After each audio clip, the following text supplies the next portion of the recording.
It's a new day. Hear his word. Let us pray. The Sunrise Morning Show. Can't wait to start your day. It is Monday, the 6th of October, and some of y'all are having a little trouble getting started this morning. So let's pray this prayer for help from Jesus. In the name of the Father, and the Son, and the Holy Spirit. Lord, in every need, let me come to you with humble trust, saying, Jesus, help me. In all my doubts, perplexities, and temptations, Jesus, help me. In hours of loneliness, weariness, and trials, Jesus, help me. In the failure of my plans and hopes, in disappointments, troubles, and sorrows, Jesus, help me. When others fail me and your grace alone can assist me, Jesus, help me. When I throw myself on your tender love as a Father and Savior, Jesus, help me. When my heart is cast down by failure at seeing no good come from my efforts, Jesus, help me. When I feel impatient and my cross irritates me, Jesus, help me.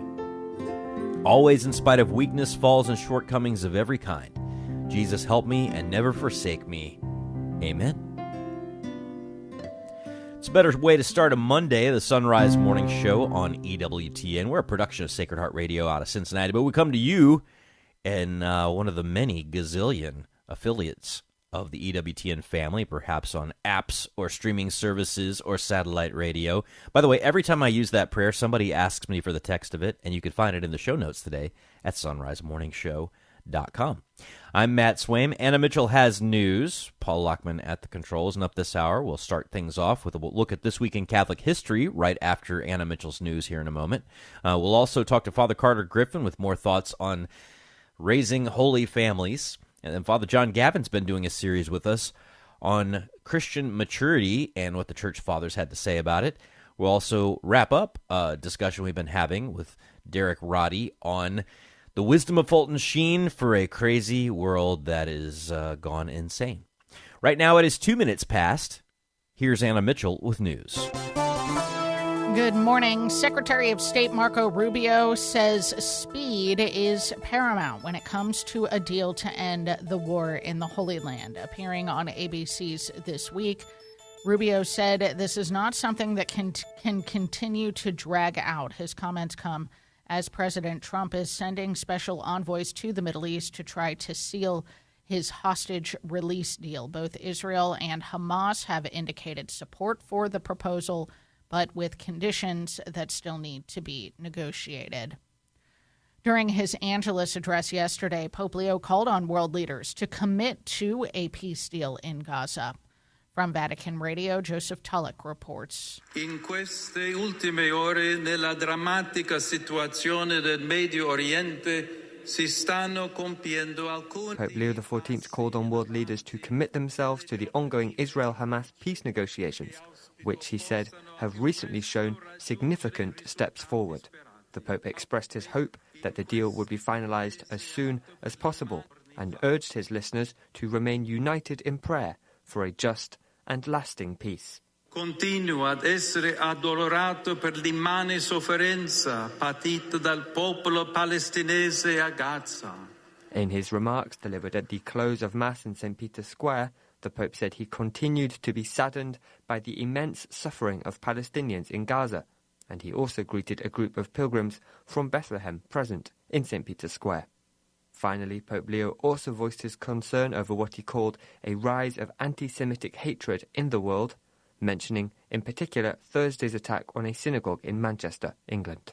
I'm Joseph Tulloch. Pope Leo has signed his first apostolic exhortation. The Holy See has not given any details about the text itself. It will be released during a press conference on Thursday. The exhortation is entitled Dilexi Te. He signed it on Saturday morning, the feast of St. Francis of Assisi.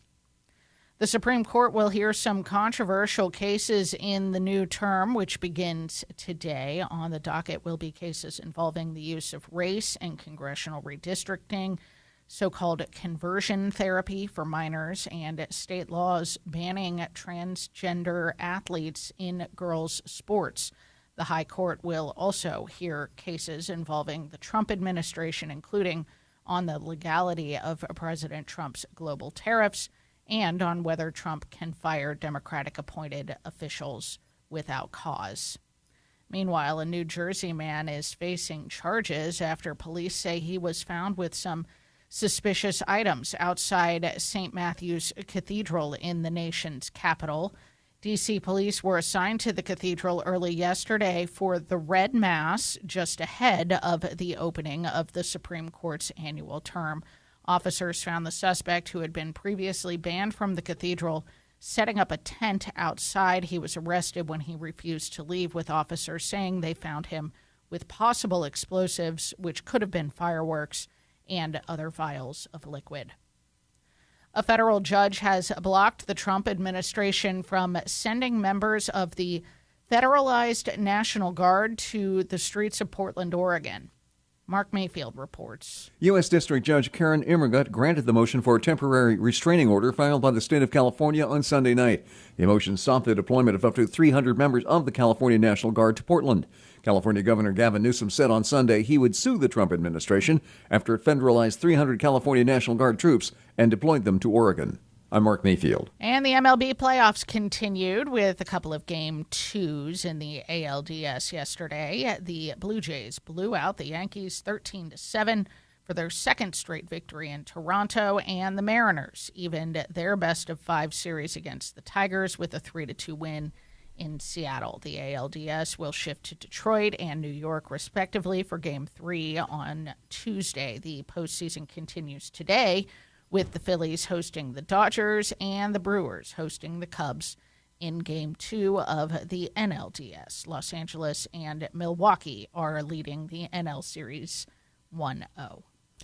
Did you watch the Vlad Guerrero Grand Slam from yesterday? No, I missed it. You got to watch. It's maybe the greatest baseball, like pure greatest baseball highlight of the year. Really? In terms of like just a packed house of home fans, Vlad up with the bases loaded, and he's just like, I've never seen someone cooler in the box before they hit a grand slam. It was like how you picture maybe Babe Ruth calling his shot was. Like he walked up and you could just tell he's like, I'm going to hit a grand slam. And there's nothing you can do about it. All right, you got to watch it. You got to watch it, Anna Mitchell. The backflip, too. It is the greatness of October baseball. And I know Paul Lockman loves the Blue Jays, and there are others. Paul Lockman's wearing a Seattle Mariners hat. He just tried to turn it around. It's going to be Blue Jays Mariners in the ALCS. There's no question. And I want the Mariners, but I like the Blue Jays. I'll be happy with whoever comes out on the AL side. I can't believe I'm saying this, Anna Mitchell. I'm going to root for the American League down the stretch. Whoa. Listeners, longtime listeners may not realize how big of a deal that is. What if the Yankees pull it out, though, Matt? Well, what if the Yankees end up in the World Series, Matt? Did I ever tell you about the time I was in Peter Kraft's office and he had a chessboard? Yes. With Red Sox pieces on one side of it and Yankees pieces on the other, and I said, Dr. Kraft, I like your chessboard. He says, yes, that's the Red Sox versus the forces of evil. I stand with Dr. Peter Kraft. It's 8 minutes past. We're joined now by Kevin Schmiesing for a look at This Week in Catholic History. Kevin, good morning. Good morning, Matt. I guess today we look at one of the most famous Catholic power couples, at least in U.S. history. Right, the beginning of an American political dynasty, the wedding of Joseph Kennedy and Rose Fitzgerald. It happened this week back in 1914. They came from two prominent Boston Irish Catholic families. Now, we've talked before about Irish immigration to this country. The number of Irish Catholics began to swell in the 1840s as a result of the potato famine. By the late 19th century, Irish Catholics were a major political force in various places in the United States, especially in cities like Boston and New York. There were also many successful Irish business people who rose through the economic ranks, and Rose and Joe Kennedy came from these two groups. Rose was the oldest child of Mary and John Francis Fitzgerald. He was popularly known as Honey Fitz. He was the son of Irish immigrants and a charismatic politician. He served 3 terms as a United States representative and then was mayor of Boston from 1906 to 1914. Joseph was the oldest child of Mary and Patrick Joseph Kennedy, Patrick Joseph was a wealthy businessman and politician, served 5 terms as a United States representative. Joe and Rose first met as children at a common vacation spot in Maine. They met again as teens and began courting. They dated for 7 years. The marriage was delayed in part because Rose's father disapproved. The Kennedys and the Fitzgeralds were political rivals, but love won out. They were married this week, October 7th, 1914. It had happened in the chapel of the residence of the Archbishop of Boston, Cardinal William O'Connell. It was a long, if not entirely happy marriage, 55 years, ending with Joseph's death in 1969. Rose remained devoutly Catholic throughout her life, Joseph somewhat less so. They had 9 children together, including Senator Ted Kennedy, Attorney General Bobby, and, of course, John Fitzgerald, who in 1960 became the first Catholic elected as President of the United States. Rose died in 1995 at the age of 104. The wedding of Joseph Kennedy, Rose Fitzgerald, this week, 1914. And lest you think that only certain kinds of professions make it into the communion of saints, we're talking about an economist who was beatified. There you go, the first professional economist to be beatified by the Church. His name, Blessed Giuseppe Toniolo, and he died 4 years to the day after the wedding of Joseph Kennedy and Rose Fitzgerald. It was October 7th, 1918. Toniolo was born in northern Italy in 1845. He studied law at the University of Padua, began his teaching career there, but not in law, but in economics. He worked at some other universities, finally at the University of Pisa. That's where he held the chair of political economy until his death. In 1878, he married Maria. They had 7 children. He became a major figure in Catholic action in Italy. Catholic action is the cooperation of lay people in the mission of the Church, especially through activity in civil associations. So things like social clubs, charities, professional organizations. In 1889, Toniolo founded one of those, the Union for Social Studies. Its purpose was to apply the Catholic faith to the social sciences. Toniolo advocated the application of Christian ethical principles to economics. In particular, for example, he advocated moderate working hours for wage laborers, rest on the Lord's Day, protection of the rights of small property holders. So in this way, he could be considered one of the precursors of modern Catholic social teaching. And we've talked before, Matt, about the main event there, which was Leo XIII's 1891 encyclical Rerum Novarum. Toniolo, of course, promoted that encyclical after its publication, and then in 1908 he published his own major work in this vein, the Treatise on Social Economics. Through all of this work, he also became active in Christian democracy. This was the movement throughout Europe. He was active in the Italian version of it, which basically accepted the rise of liberal democracy in European nations, but insisted that these regimes be infused with Christian values.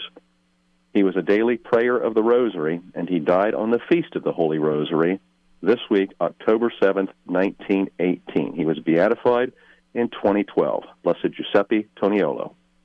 A reminder that as Catholics, we are called to participate in every kind of aspect of life and to apply our faith to all those things, and Catholics over the years have done it sometimes better than others. Well, we'll just see how we do. Kevin Schmiesing, we've got your book, A Catholic Pilgrimage Through American History, linked at sunrisemorningshow.com. Thank you. Have a great day. Thank you, Matt. All right, let's check on weather for the nation. Got some unsettled patterns moving through. A strong disturbance has been making its presence known in the Mountain West and central to northern plains. That means rainstorms and even snow in certain portions of that storm. As it moves eastward, it'll drag a cold front down from Canada to Nebraska, cool and dry air in the eastern Mountain West, central to northern plains, and upper Midwest, however.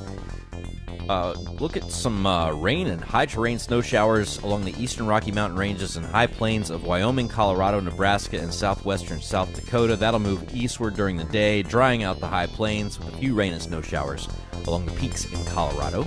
From northeastern New Mexico to Lake Michigan, there'll be a line of showers and storms that bring light to moderate rainfall totals. Another axis of heavy rain and storms will be in Arkansas, southeastern Missouri, southern Illinois, southern Indiana, and western portions of Kentucky and Tennessee. Soaking storms in the East Gulf Coast and eastern Florida coast, mid-Atlantic and northern sections of the southeast remain dry. And that is your geography lesson for today. 14 past, we got headlines next. Support for the Sunrise Morning Show is from Visiting Angels, helping seniors remain independent and safe in their own home. Visiting Angels compassionate caregivers provide one-on-one essential home care services, including hygiene, meals, lighthouse work, companionship, and more. For short or long-term assistance, even services up to 24 hours a day, Visiting Angels is there. More information is at visitingangels.com. That's visitingangels.com. Franchise opportunities available. Support for the Sunrise Morning Show is from Central Fabricators, a custom fabrication company and emerging leader in the production of distilling equipment. Central Fabricators offers a wide range of custom tanks, pressure vessels, and cookers designed to meet the unique needs of each customer. They use the latest technology and high-quality materials to create distilling equipment that is durable, efficient, and easy to maintain. Find out more online at centralfabricators.com. That's centralfabricators.com. It's the season of chunky soup and chunky sweaters, which means it's also pumpkin coffee season. And the Mystic Monks have their pumpkin spice blend in stock and ready for you to enjoy. And when you go to the Monks through sunrisemorningshow.com, we earn a commission on any flavor coffee or tea that you buy. Why shell out $5 for a tall PSL when you can customize your own at home and drink it from a Sunrise Morning Show mug that you can find in our online store? Get a mug and link to Mystic Monk Coffee through sunrisemorningshow.com. Proclaiming the faith, changing lives. The year was 1980. Mother Angelica, who is hundreds of thousands of dollars in debt, orders a satellite dish and transmission equipment. A wealthy benefactor gives her the $250,000 letter of credit she needs to apply for an FCC license to broadcast. To learn more about Mother Angelica's life and the history of EWTN, visit EWTN.com/Mother Angelica. 16 past. Here's Anna with headlines. President Trump has dispatched envoys to the Middle East in an effort to seal his hostage release deal between Hamas and Israel.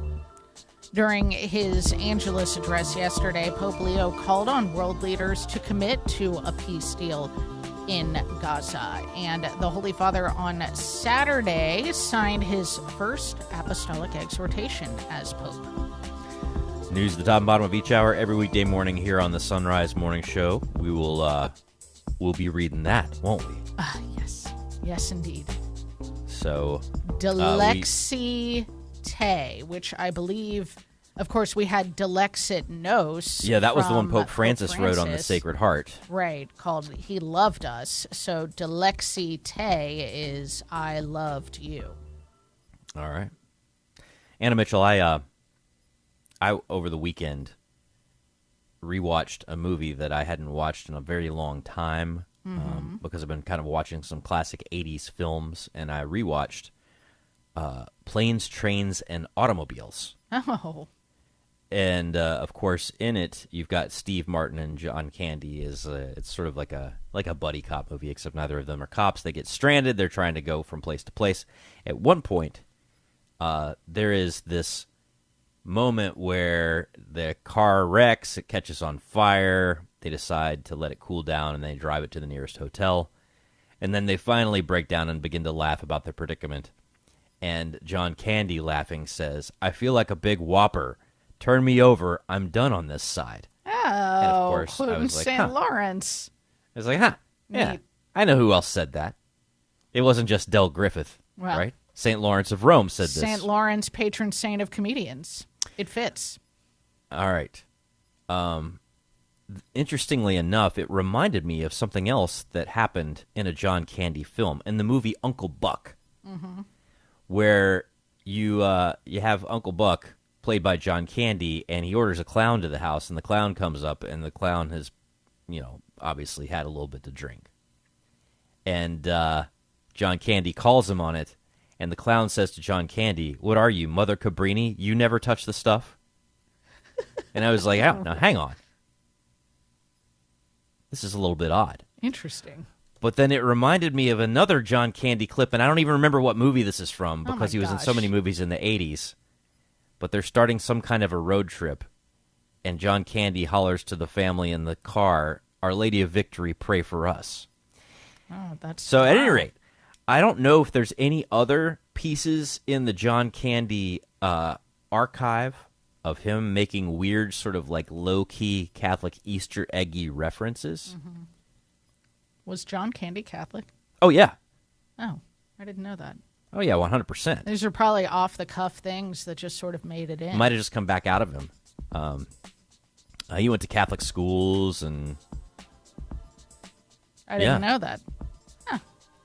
Interesting.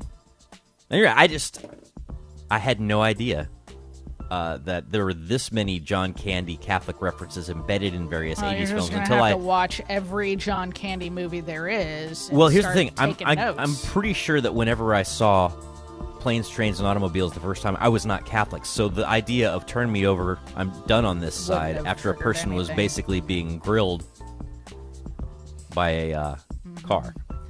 It would have never. It would not have registered with me at all. Sure, absolutely. So now I got to go back and watch everything. Yep, you need to take notes. Yes. Well, I'm sure somebody's already thinking of like 5 other references, and if you think of any, let me know. It's 21 past. They're starting to think outside the box to find new customers. You can reach millions of engaged Catholic listeners by underwriting the Sunrise Morning Show. Each weekday morning, listeners across the U.S. and around the globe can hear your message for your business, ministry, or nonprofit on the Sunrise Morning Show. To find out how it works, email me, Leah at sacredheartradio.com. That's Leah at sacredheartradio.com. Coffee seems to become more important when any new school year rolls around, and this is a year to consider treating yourself to some truly delicious coffee. For that, we can highly recommend Mystic Monk Coffee, and when you shop their site after clicking the Mystic Monk link at sunrisemorningshow.com, you earn us a commission to help fund the show.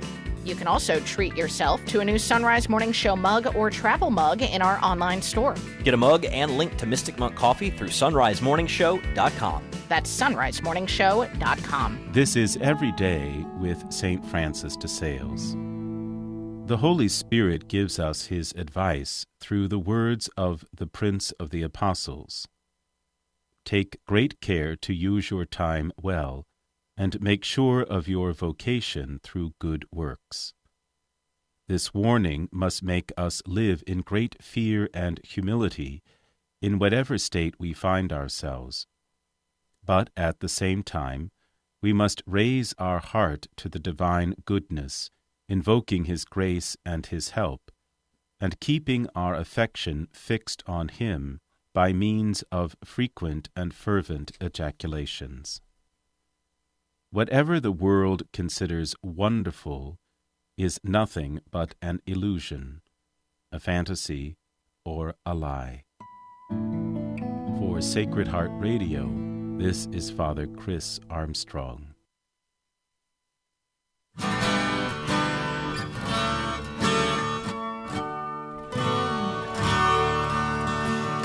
Welcome back to the Sunrise Morning Show. Father Carter Griffin, he's rector of the St. John Paul II Seminary in Washington, and we've been going through his book from Emmaus Road Publishing, Forming Families, Forming Saints. Good morning, Father. Good morning. How are you doing today? I am doing fine. Happy to talk to you again. And we are going to be discussing the pillar of intellectual formation today. What goes into the intellectual formation of seminarians? Well, just as a reminder, if listeners hadn't heard the earlier ones, these 4 different areas of formation that go into seminary formation, but that also, I think, are very applicable to family formation, the human and the spiritual.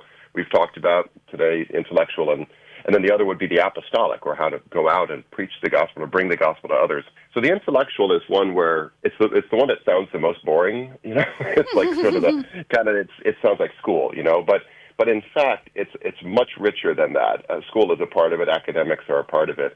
But it really is. I mean, we are, as rational beings, made in the image and likeness of God. It's by the power of reason that we are made in the image and likeness of God. And so the power of reason that we've been given is something, the power to imagine, the power to recall memories, the power to be creative. I mean, all of these are gifts from God that are very much a part of who we are as human beings. And so forming that well at every level is so important. I mean, every parent kind of gets this. They want to teach their children how to read and how to do math and go to school and all the rest of it. And that is hugely important. But I would say even kind of sort of upstream from that, even before that, is parents are called to bring their children into a truly realistic relationship with the world. And what I mean by that we live in a time that is highly sort of virtual and artificial, right? We're sort of mediated by screens. And so our understanding, the Catholic understanding, the classical, even the ancient understanding of truth is there's stuff out there. And the goal of education, the goal of my own formation is that what's inside my head conforms to what's outside of me, right? There's a humility in kind of acknowledging that truth. And that's something that is not in great supply today. And so I think forming children to really experience the world as it is a huge part of intellectual formation today. Well, and we've really seen intellectual formation devolve and be deformed, right? I mean, like you talk about understanding reality and just because we can't see something doesn't mean it isn't there. But a lot of intellectual, quote unquote, formation anymore, if you're just leaving it to a school or to academics in general, they've divorced that idea from the spiritual reality that we know to be there.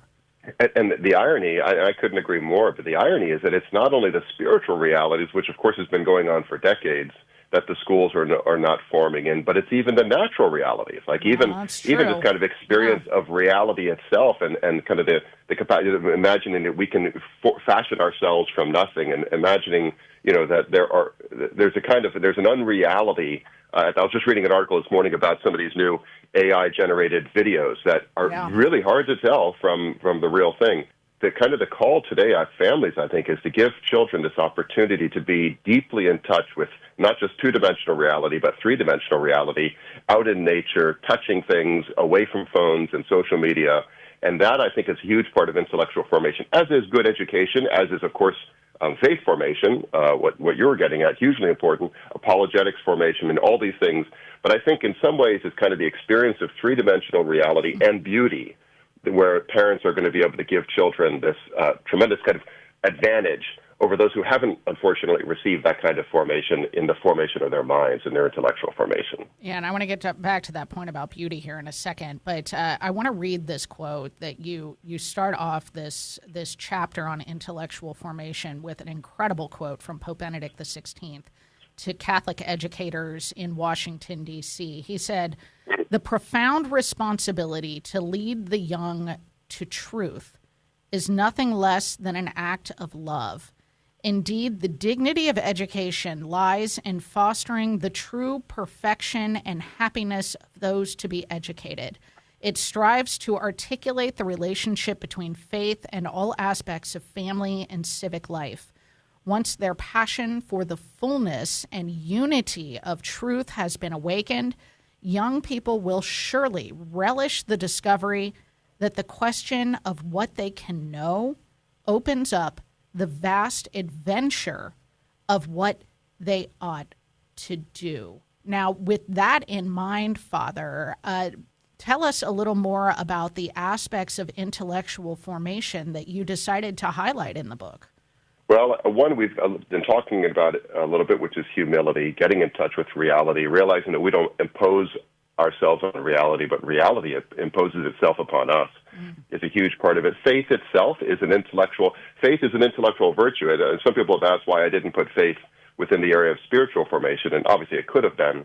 But I wanted to put it here to suggest that faith really is something that it's not just sentimentalism, it's not just kind of pious wishes, but there are solid reasons for believing what we believe, and good faith formation is good mental formation, it's good rational formation, and how to grow in faith and obstacles to faith. And then prudence, which is really at the very end of that quote you just said, when we know what is true, that opens up the great adventure of knowing also what we ought to do, what we ought to do with our lives, but also what we ought to do today, what we ought to do the next moment. And that's the virtue of prudence. So that's kind of our intellectual formation. And then spiritual reading, I'm a big advocate of spiritual reading. I have this idea that, if you just do a few minutes of spiritual reading a day, you're getting formed by saints all the time, if you read good spiritual reading. And so that's forming the mind in the area of faith. And then lastly, beauty, which is this notion that, beauty is one of the ways that we encounter God. It's one of the ways that we can approach truth and goodness. And so bringing beauty into the home, bringing beauty into the ways of communicating with each other, bringing children to places of beauty, all of that, I think, is part of intellectual formation as well. Well, thank you so much, Father Carter Griffin. You can find Forming Families, Forming Saints linked at sunrisemorningshow.com. 5:30 now on the Sunrise Morning Show. It's time for news. President Trump is dispatching envoys to the Middle East in an effort to seal his hostage release deal. U.S. and Arab officials told the Wall Street Journal Saturday that Trump envoys Steve Witkoff and Jared Kushner will be in Egypt in the coming days to put the finishing touches on his 20-point proposal to end the war in the Holy Land. Both Israel and Hamas have indicated support for the proposal, but with conditions that still need to be negotiated. Secretary of State Marco Rubio says freeing the hostages is the top priority when it comes to ending the war in Gaza. Mark Mayfield reports. Appearing on ABC's This Week, Rubio said the hostage release has to happen very quickly in order for the rest of the peace deal to gain momentum. His comments come as President Trump is sending special envoys to the Middle East to try and seal his hostage release deal. Both Israel and Hamas have indicated support for the proposal, but with conditions that still need to be negotiated. I'm Mark Mayfield. Pope Leo is again calling on world leaders to commit to a peace deal in Gaza. During his Angelus address yesterday, the Holy Father said he continues to be saddened by the immense suffering of the Palestinian people in Gaza and said, quote, "In recent hours in the dramatic situation in the Middle East, some significant steps forward have been taken in peace negotiations, which I hope will achieve the desired results as soon as possible." He said, "I ask all those in positions of responsibility to commit themselves to this path, to bring about a ceasefire and to release the hostages. At the same time, I urge everyone to remain united in prayer so that the ongoing efforts may put an end to the war and lead us towards a just and lasting peace." End quote. Pope Leo has signed his first apostolic exhortation as Pope. The Holy See has not given any details about the text itself. It will be released during a press conference on Thursday. The exhortation is entitled Dilexi Te. He signed it on Saturday morning, the feast of St. Francis of Assisi. The Holy Father celebrated Mass yesterday for the Jubilee of the Missions and Migrants, and in his homily, encouraged the faithful to rekindle our missionary vocation to bring the joy and consolation of the gospel to everyone. From Vatican Radio, Thaddeus Jones has more. Tutta la Chiesa è missionaria ed è urgente. The Pope recalled how the entire church is missionary, and it's urgent that we go forth and preach the gospel to all. And it's especially important to reach our brothers and sisters in the world's peripheries, where war, injustice, and suffering are often widespread. But hearing and experiencing the hope of the gospel can offer consolation and help strengthen faith. The gospel hope of salvation and new life that springs from faith can transform lives, he said, making us living instruments of the salvation that even today God wishes to bring about in the world. Salvation, he said, can be fulfilled when we go out of ourselves and care for others who are suffering, and in so doing bring God's love to the world.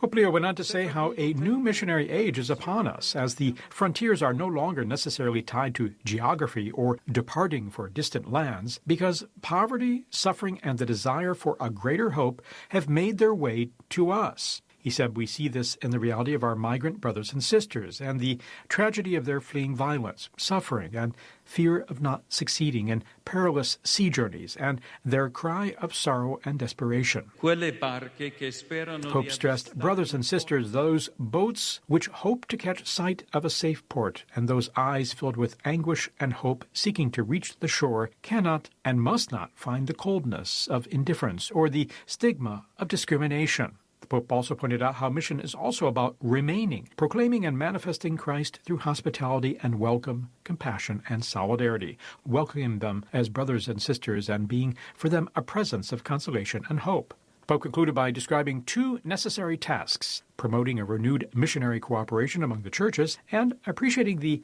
beauty and importance of missionary vocations. I'm Thaddeus Jones. Having celebrated the Red Mass yesterday in St. Matthew's Cathedral in D.C., the Supreme Court will begin their term today and have some controversial cases on the docket. On the docket will be cases involving the use of race in congressional redistricting, so-called conversion therapy for minors, and state laws banning transgender athletes in girls' sports. That's the news. It's 35 past the hour.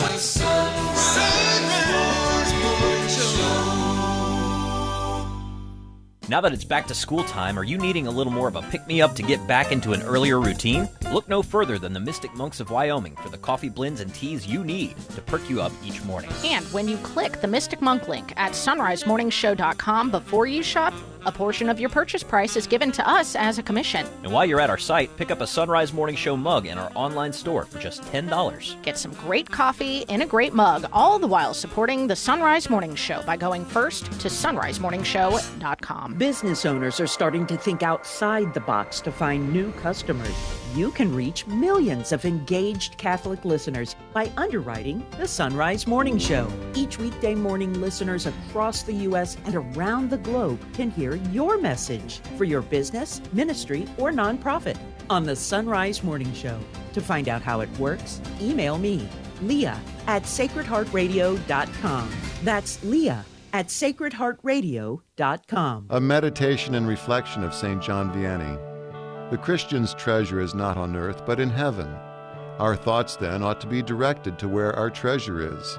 This is the glorious duty of man, to pray and to love. Prayer is nothing else but union with God. In this intimate union, God and the soul are fused together like two bits of wax that no one can ever pull apart. Prayer never leaves us without sweetness. It is honey that flows into the soul and makes all things sweet. When we pray properly, sorrows disappear like snow before the sun. How often we come to church with no idea of what to do or what to ask for. And yet, whenever we go to any human being, we know well enough why we go. I often think that when we come to adore the Lord, we would receive everything we ask for if we would ask with living faith and with a pure heart. For Sacred Heart Radio, this is Father Mark Watkins.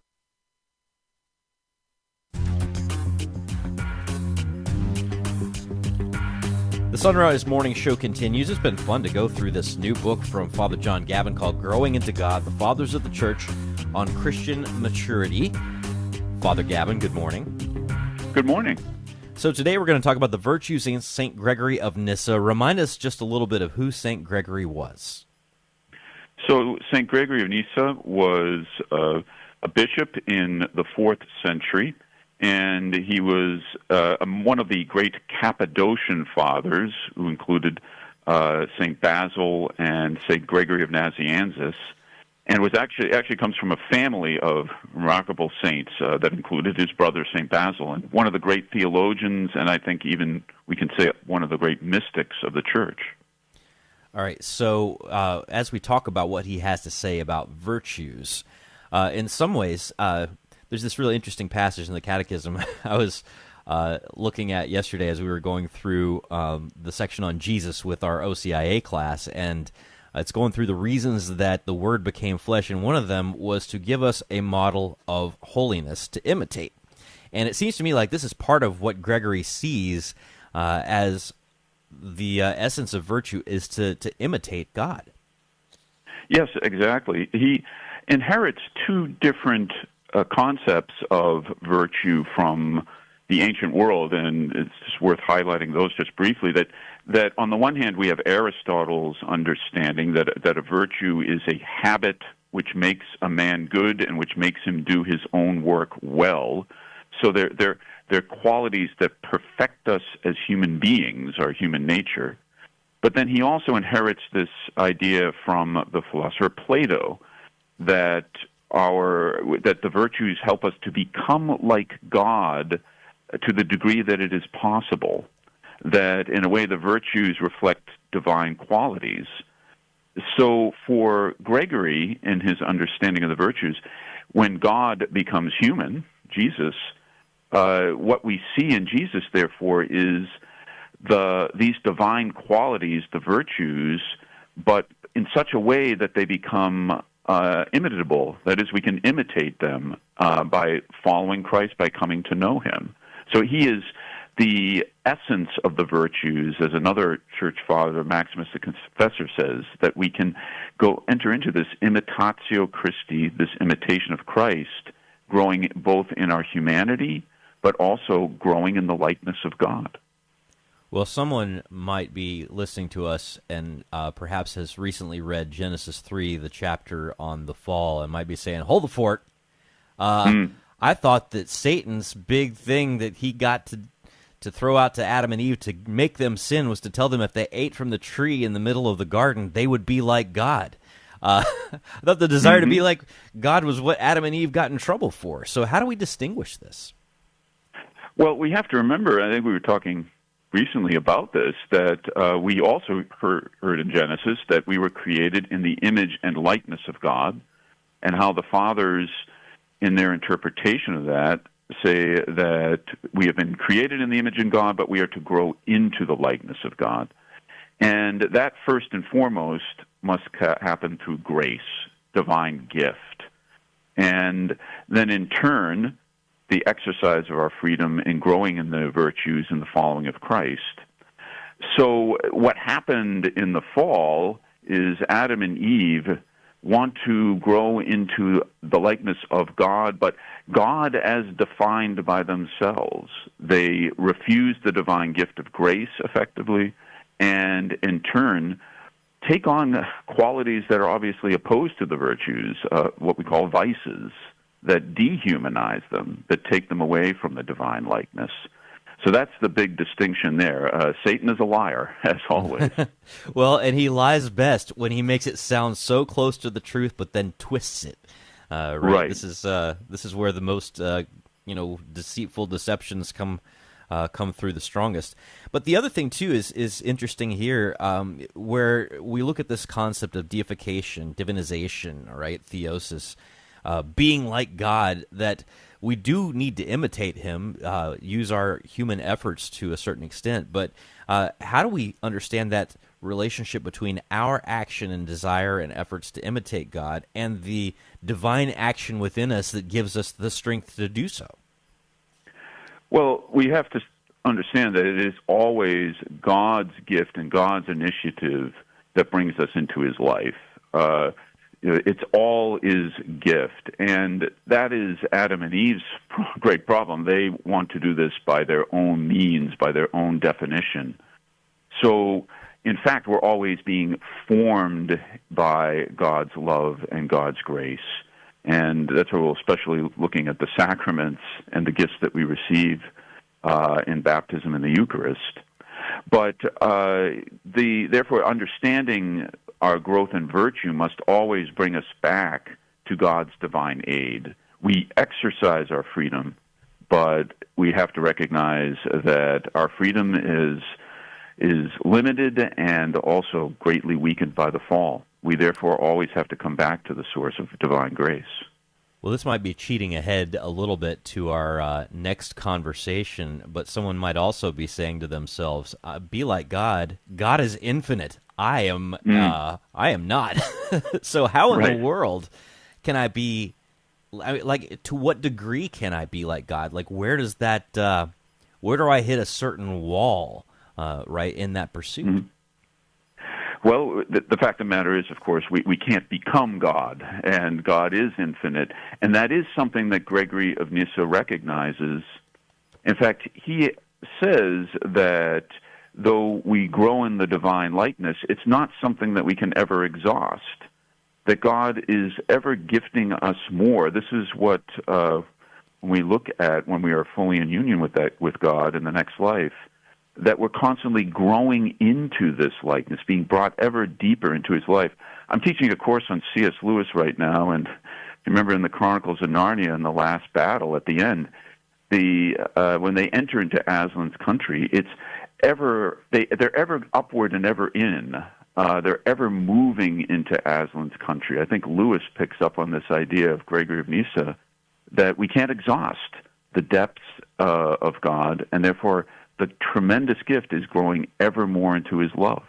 Yeah, further up and further in, as Aslan further calls up and them. further in. That's it. Yeah. Yes. It's not like I've read that series 5,000 times at this point. Yeah. It is such a great way to kind of reflect on this reality. But we've been talking with Father John Gavin. The book is called Growing into God, The Fathers of the Church on Christian Maturity. Father Gavin, if people want to connect with this book and read more, because you've got it's like a hall of fame of church fathers in here reflecting on Christian maturity, how do people get a copy? They can certainly find it on Amazon, Catholic University of America Press, and I believe you have a link to it as well. We do indeed. It's a great book. I've been really enjoying this. Father John, Gavin, have a great day, and we'll talk to you soon. Thank you, and God bless. Again, go to sunrisemorningshow.com. You can find a link to Father Gavin's book, Growing into God. You can also get an app that will help you listen to the Sunrise Morning Show, especially as the days get shorter, and sometimes you may have trouble with radio signals. Well, luckily, you got a free app that can help you out with that. sunrisemorningshow.com. Quarter till, we're back right after this. Support for Sacred Heart Radio is from the Comboni Missionaries. For more than 150 years, the Comboni Missionaries share the good news of Jesus Christ and work to protect the dignity of all people. The Comboni Missionaries are dedicated to ministering to the world's poorest and most abandoned in the midst of extreme poverty. Find out how you can help the mission at combonimissionaries.org. That's combonimissionaries.org. Support is from Christendom College.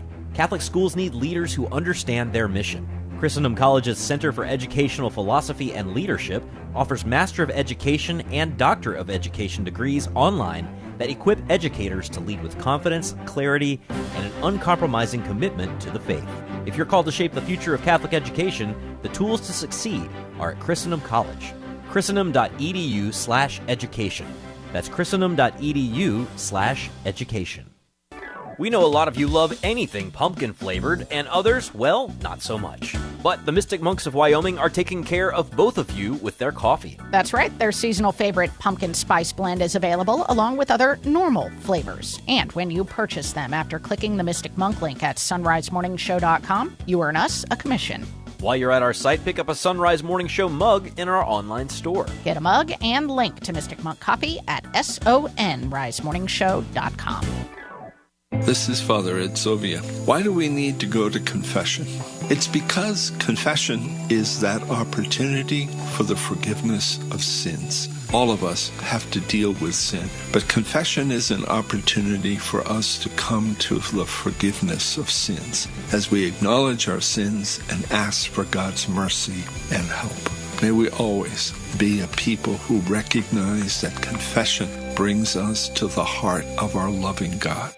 I'm Deacon Harold Burke-Sivers. Join me for Beacon of Truth today at 4 p.m. Eastern. On the next Beacon of Truth, stopping the bleeding of leaving and Soulful Psalm 119. Now back to the Sunrise Morning Show. 13 till, here's Anna with headlines. President Trump is dispatching envoys to the Middle East in an effort to seal his hostage release deal between Hamas and Israel. Pope Leo has once again called on world leaders to commit to a peace deal in Gaza, and the Holy Father over the weekend signed his first apostolic exhortation entitled Dilexi Te. News at the top and bottom of each hour every weekday morning here on the Sunrise Morning Show. Thanks for joining us on this Monday, October 6th. The Sunrise Morning Show continues. I'm Matt Swaim. It's been really fascinating to go through Derek Roddy's book, Prophet of Hope. Fulton Sheen responds to the modern world, where we've been engaging each week with a thinker that shaped really Western civilization and its thought over the past century, and how Sheen's thought responded to it. We've talked about B.F. Skinner and Margaret Mead and John Dewey and H.L. Mencken. Today we get to talk about Jack Kerouac. Derek, good morning. Good morning. Thanks for having me back. Yeah, I don't think we can really discuss how Sheen and Kerouac's thought intersect unless we talk a little bit about Jack Kerouac's own religious formations. So share that with us. Right. So he was born into a French Catholic family, a family of French Catholic immigrants in Lowell, Massachusetts, just north of Boston, in the early 1920s, and which certainly colored his whole experience of life and religion.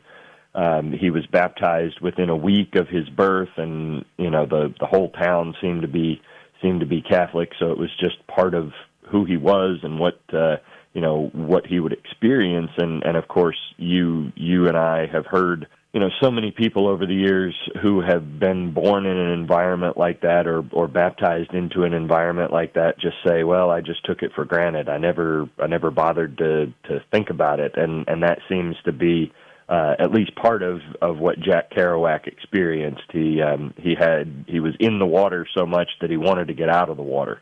Yeah. When I think of Jack Kerouac and his sort of vagabond, I mean, he's the prophet of the Beat generation, right? The poet laureate of that movement, who wants to go find himself in just about everything, wants to get out, wants to explore, wants to kind of renounce everything, but also sample everything.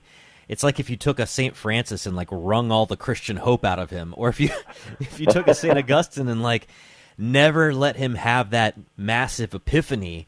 You get a Jack Kerouac, brilliant, but depressed and dissatisfied. Yeah, very much. I like that description. An Augustine or a St. Francis with all the Christian hope wrung out. That's pretty apt. He was always very introverted and sort of visceral, to use that word. At least seemed to be from the sources I read. I never met him, but again, he was affable. He was athletic, so he had this dissonance within him. And then the thing that I think was so formative for him was the fact that he never seemed to feel that he pleased his father. That his father was proud of him, to use that phrase. And I think that had a pretty deep impact on what he ended up choosing to do. All right, so how does Sheen respond about what we do with this freedom that we have and this search that we're all on? Yeah, he essentially says there are three options that we can that we have with this freedom. Number one, we can keep it for our selfish desires. Number two, we can break it up into, he says, tiny little areas of trivial allegiance, just, kind of atomize the world and just approach things without any connection to any other thing. Or we can surrender it all to God, which, of course, is his proposal, in contrast to Kerouac and the others we've talked about, which did both of the first two options, right? So his television show, Life is Worth Living, had several episodes devoted to youth culture, and certainly responded that the body imperative that they were feeling, this search for physical pleasure and this search for sort of emotional liberation, is more immediate, Sheen said, than the soul imperative, and that should be, of course, inverted. We've got to take care of our soul and put everything in the perspective of that. So, well, there are a couple things I want to ask you. First of all, do you explore why it was called the Beat generation? Yeah, that was one of the most fascinating pieces of this, and what I found constantly, through the research on this chapter is, Kerouac never rejected the faith. He never, what we would call, apostatized, right? He always thought of himself as a Catholic in some sense, even though he went to explore Buddhism and certainly, didn't live in a way that comported with sanctity. But the term beat itself, there's a whole exploration of this in the late 1950s and into 1960, where he ends up admitting through an almost mystical experience in his hometown parish in Lowell that he understands that beat means two things. One, it means tired, like they're tired of the way the culture is developing, and they see so many things wrong that they want to check out, right? To use that term that also came from Timothy Leary in the 1950s. But he also said that beat means eternal blessedness or beatitude specifically. Yeah, I was so fascinated by that. Yeah. Yeah, and again, that just gives us this idea that he never gave up that search for beatitude, and that's one of the things I wanted to hone in on in at least part of the chapter is Kerouac's on this perpetual search for beatitude that meanders, and here's Sheen responding to, yes, we all want beatitude, and here's the prescription for finding it. All right, with the last 30 seconds, rather than ask you another question about Sheen, I'm going to ask you about what Jack Kerouac thought of Thérèse Lisieux. He had this experience, seems to be a autobiographical experience that he wrote about in his book, The Dharma Bums, where he has this vision of Saint Thérèse saying, I'm going to shower roses on the earth. And of course, Thérèse being a French Catholic saint, there was a connection between the Kerouac family and Thérèse. And he ends up with this sort of, again, cloudy but present devotion to Saint Thérèse throughout the rest of his life. Well, thanks so much, Derek Roddy. Fascinating to look at that kind of Sheen angle on Jack Kerouac. Check out Derek's book, Fulton Sheen, Response to the Modern World. The book is called Prophet of Hope. It's in the show notes at sunrisemorningshow.com. And Anna Mitchell, just to add to a conversation we were having earlier, I mentioned that at the beginning of one of John Candy's movies, he says, Our Lady of Victory, pray for us in the car as they start a road trip. I mentioned I couldn't remember which one. I was in my brain stuck between Summer Rental and The Great Outdoors. It's The Great Outdoors. Nice. The one where he has to eat the old 96er. Oh, yeah. I've seen that one. You've seen that one? Yeah. By the way, that made me sick. Yeah, it's a little rough. Did you know John Candy was born on Halloween? No. And his real name is actually Candy. Wow. So, real name Candy, born on Halloween. But, again, a real live Catholic as well. So we pray for the repose of his soul. And the souls of all the faithful departed as we head into Halloween, which kicks off the month of the Holy Souls here pretty soon. Another full hour of the Sunrise Morning Show coming up. It's 3 minutes till.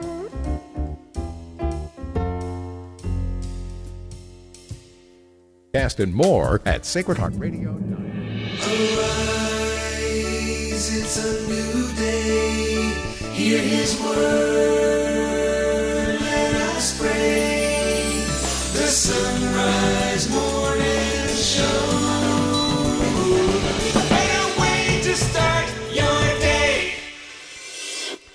We continue on this Monday, the 6th of October, by praying together in the name of the Father, and the Son, and the Holy Spirit. Lord, we are your people who walk the desert road to the promised land. Keep us faithful to the demands of the journey today. We are your people called to follow Jesus the Lord. Make us steadfast disciples, freed from all that would hold us back. We are your people destined for the heavenly Jerusalem. Give us strength to go on when we grow weary of the journey. O Lord, as we travel through this day of our life, our strength is in you. In our hearts are the roads to our eternal destination, the place where you dwell forever with your people in joy and in peace. Sustain us as we pass through the bitter valleys of suffering.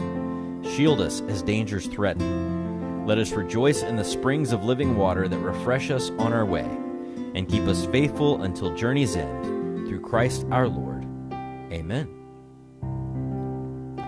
It is a better way to start a Monday, the Sunrise Morning Show, here on the EWTN Global Catholic Radio Network. I'm Matt Swaim. Anna Mitchell has news. Paul Lockman at the controls. And up this hour, we're going to talk to Matthew Becklow. He's got a book for Word on Fire on the way of heaven and earth. Chris Faddis will join us from Solidarity Health Share to discuss gender ideology and coverage at various hospitals and who will and won't do procedures. That's the sort of thing they kind of keep track of over at Solidarity Health Share, which is good because I have no idea how to keep track of it. Dr. Timothy O'Malley's got a new book called Fierce, Tender Love, and we'll check in with Stephanie Mann as we head towards the anniversary of the conversion of St. John Henry Newman. So, and which, by the way, is his feast day, and that's later this week. Right now, it is 2 minutes past. News of service of Central Fabricators and centralfabricators.com. Here's Anna Mitchell. Good morning. Secretary of State Marco Rubio says speed is paramount when it comes to a deal to end the war in the Holy Land. Appearing on ABC's This Week, Rubio said yesterday this is not something that can continue to drag out. His comments come as President Trump is sending special envoys to the Middle East to try to seal his hostage release deal. Both Israel and Hamas have indicated support for the proposal, but with conditions that still need to be negotiated. In a weekend post, Trump said when Israel has agreed to the initial withdrawal line that was shared with Hamas, Trump added the ceasefire will be immediately effective and the hostage exchange can begin. During his Angelus address yesterday, Pope Leo called on world leaders again to commit to a peace deal in Gaza. From Vatican Radio, Joseph Tulloch reports. In queste ultime ore, nella drammatica situazione del Medio Oriente, si stanno compiendo alcuni... Pope Leo XIV called on world leaders to commit themselves to the ongoing Israel-Hamas peace negotiations, which he said have recently shown significant steps forward. The Pope expressed his hope that the deal would be finalized as soon as possible and urged his listeners to remain united in prayer for a just and lasting peace. Continua ad essere addolorato per l'immane sofferenza patita dal popolo palestinese a Gaza. In his remarks delivered at the close of Mass in St. Peter's Square, the Pope said he continued to be saddened by the immense suffering of Palestinians in Gaza, and he also greeted a group of pilgrims from Bethlehem present in St. Peter's Square.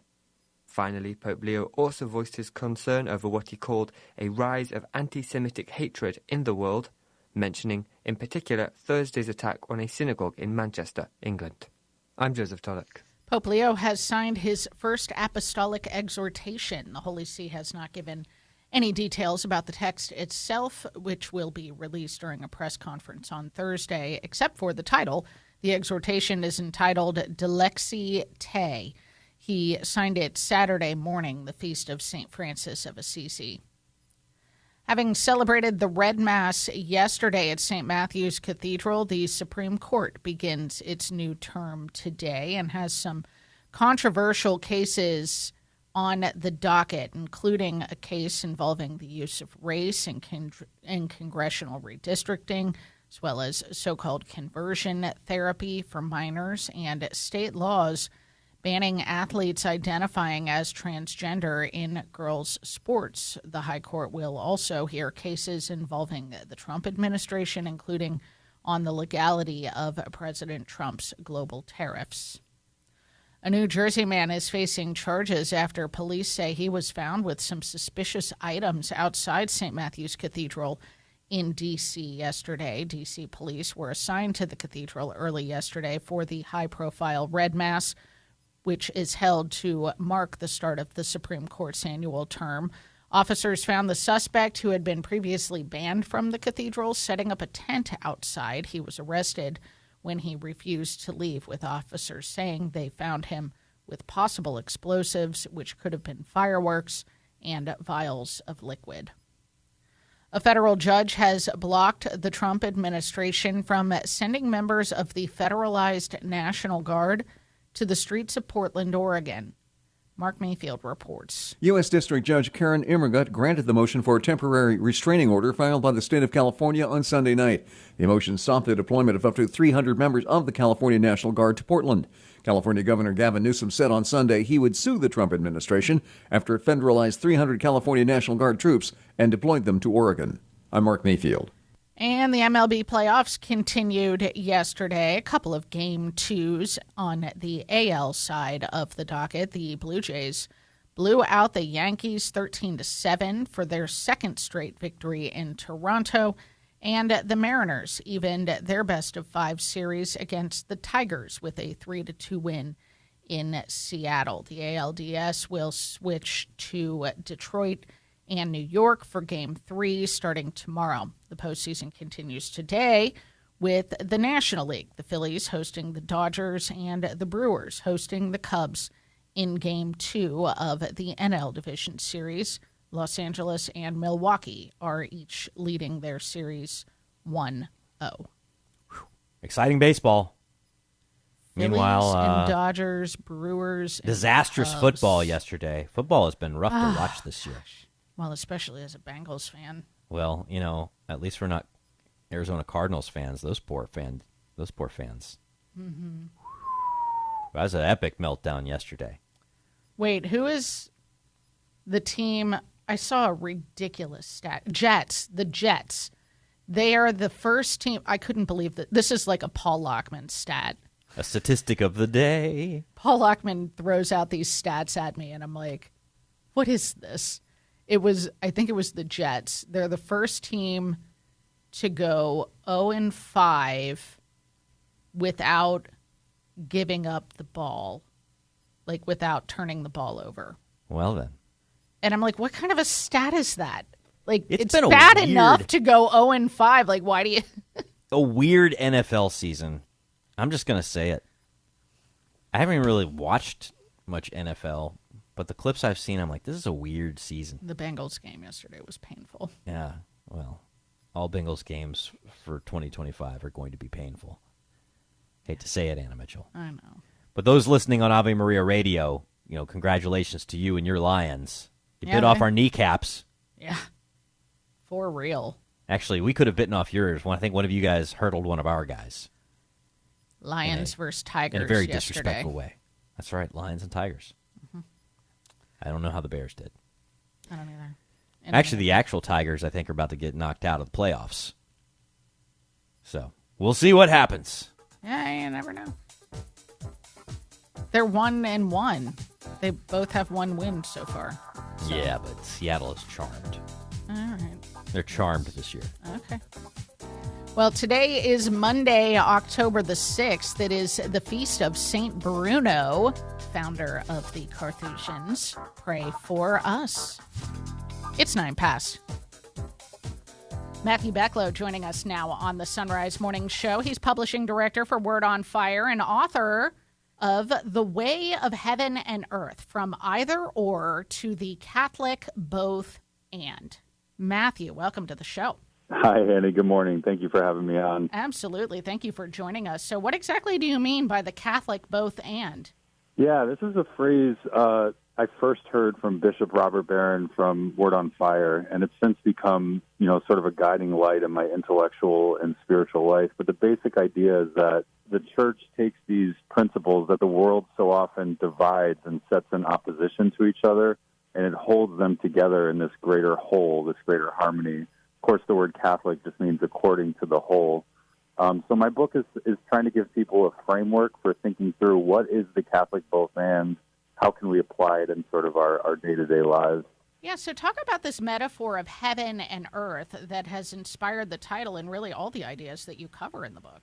So heaven and earth, as I was working through, what is the Catholic both and, eventually I landed on heaven and earth as sort of the master image of what we're talking about. It's sort of the broadest, what's called a merism, two, opposing principles that are brought together. Of course, the scriptures open with the creation of the heavens and the earth, right? And we always think of sky as the heavens and then the earth being the ground, the dust of the ground. So the heavens and the earth is sort of the guiding metaphor, but then that leads us to these deeper meanings of heaven and earth. Of course, God and man, God's place and man's place, which is what most of us mean when we use the terms. But then I also look at the spiritual and the physical in our world coming together, and then also man as a microcosm of those realities coming together in soul and body in the human person. So heaven and earth in all those different shades of meaning is sort of the master category I look at in the book. Well, I love this because, thanks to the incarnation, the God or man becomes God and man, right? Jesus brings together God and man, so it doesn't have to be the either or at this point, does it? Precisely, yeah. And an early subtitle for the book I had was Incarnational Wisdom for a Divided World. And so it's looking at the incarnation is sort of the starting point for the book. God and man come together in Jesus. And that really informs everything we are and everything we think about as Catholics. The incarnation just colors all of reality. And we've been thinking about it for 2,000 years, and I feel like just scratching the surface of how beautiful and profound and mysterious an idea this is. Yeah, and I'm really excited that you have already agreed to do a series on this to look at all of these various ideas and topics from the Catholic both and perspective. But you've got like nearly 30 chapters in this regard. So this both and really has implications in a number of things that we would see initially, at least at face value, as dilemmas that we face philosophically and theologically. Can you give us a sense of all of the various ways that you look at this in the book? Yeah, absolutely. So the book is divided into 3 parts. The first part is looking at those basic heaven and earth dilemmas I mentioned at the outset. But then in the second part, I look at some of the classical divisions of philosophy. So think of, just as an example, the idea of having free will versus your choices being determined by objective causation, or the dilemma between values and facts. Is, our ethics and our decision-making determined by objective values, or is it just contingent facts that occur? All these different philosophical dilemmas follow a similar pattern.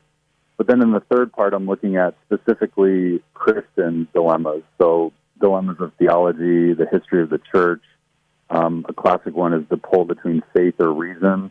Then also grace or nature. That's a common one as well. Of course, with our Protestant brothers and sisters, there's the question of the solas, right? The 5 solas of the Reformation versus what I call the alsos. It's sort of my little dad joke of switching the letters around. But the solas versus the alsos, think about Christ alone, and then, as Catholics, we talk a lot about the saints, right? So we ask for the intercession of the saints in addition to also Christ. So all these different polarities come together in the faith, and I try to just give a little snapshot of each in the book. Well, I'm so excited to dive more deeply into each of them with you as we move forward. In the meantime, encourage folks to pick up a copy of the book so you can follow along with us. It's called The Way of Heaven and Earth, From Either Or to the Catholic Both And. It's from Word on Fire and linked at sunrisemorningshow.com. Matthew Becklow, thank you so much. Thank you, Annie. I appreciate it. You bet. All right, we're coming up on 1:15 here on the Sunrise Morning Show. Let's take a look at weather across the nation. There's a strong disturbance going across the Mountain West and central to northern plains, bringing rain, storms, and snow. As it moves eastward, it will bring down a cold front from Canada into Nebraska, so cool and dry air will be felt in the eastern Mountain West, central to northern plains, and upper Midwest today. In the morning, rain and high-to-rain snow showers will be ongoing along the eastern Rocky Mountain ranges and the high plains of Wyoming, Colorado, Nebraska, and southwestern South Dakota. This activity will move eastward, drying out in the high plains with a few rain and snow showers still lingering along the peaks in Colorado. From northeastern New Mexico to Lake Michigan, there will be a line of showers and storms bringing light to moderate rainfall. Heavy rain and storms expected in Arkansas, southeastern Missouri, southern Illinois, southern Indiana, and western portions of Kentucky and Tennessee, as well as along the central and eastern Gulf Coast and eastern Florida coast. 16 past now on the Sunrise Morning Show. We are back with headlines right after this. Are you paying high prices with traditional health insurance that pays for things that violate your conscience? There is an alternative. Solidarity Health Share, a Sunrise Morning Show underwriter, is a community of faithful individuals and families that never share into immoral medical services. Solidarity is not insurance. It's a not-for-profit medical cost-sharing ministry. They offer an alternative way to fund your medical expenses that's ethical, affordable, and more comprehensive. As a member, you choose the doctors you want to see by presenting your Solidarity member ID card. Solidarity allows you to remain faithful to Roman Catholic teachings, and you will never share into immoral medical procedures like abortion, sterilization, or contraception. Memberships start as low as $85 per month for singles and $512 for families. To learn more, 844-313-4999. That's 844-313-4999 or solidarityhealthshare.org. If you're on the pumpkin spice bandwagon but would rather not shell out $5 for a drink, the Mystic Monks can help you make your own at a fraction of the price. Their pumpkin spice blend is now available along with all the other normal roasts. And when you buy their coffee after clicking the Mystic Monk link at sunrisemorningshow.com, you earn us a commission. And don't forget to check out the Sunrise Morning Show mugs and travel mugs in our online store. You can find the online store and link to Mystic Monk Coffee at sunrisemorningshow.com. That's sunrisemorningshow.com.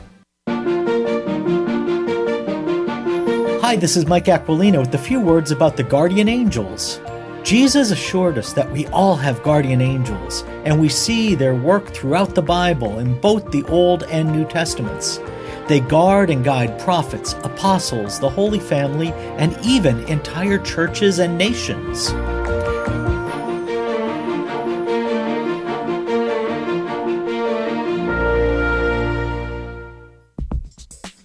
"18 past, here's Anna with headlines. President Trump is sending envoys to the Middle East in hopes of sealing a hostage release deal.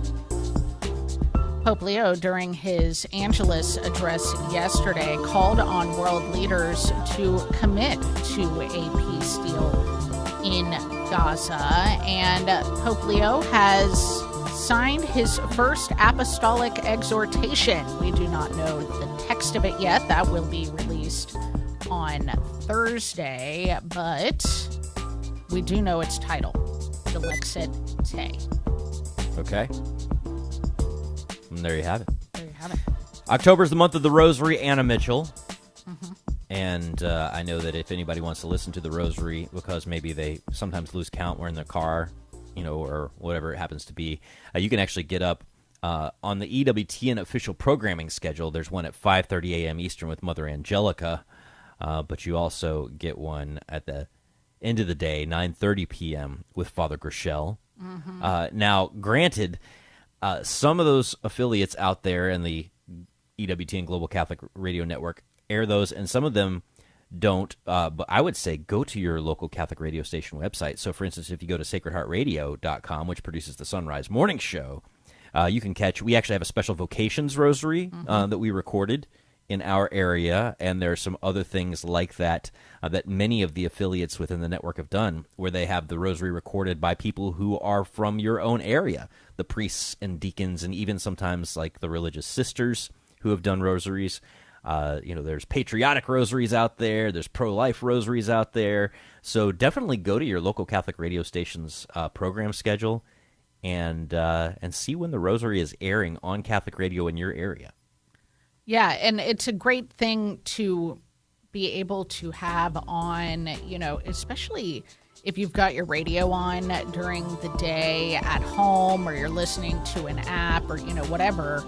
To have that aid in praying the rosary to kind of keep you on track, because I know there'll be a conversation that I'm going to share with our national listeners a little later this week with Danielle Bean about the struggle to, quote unquote, get the rosary in every day. Of course, in October, we're encouraged especially to pray the rosary every day for peace. And one of those ways to do it easily is to tune in at the same time every day.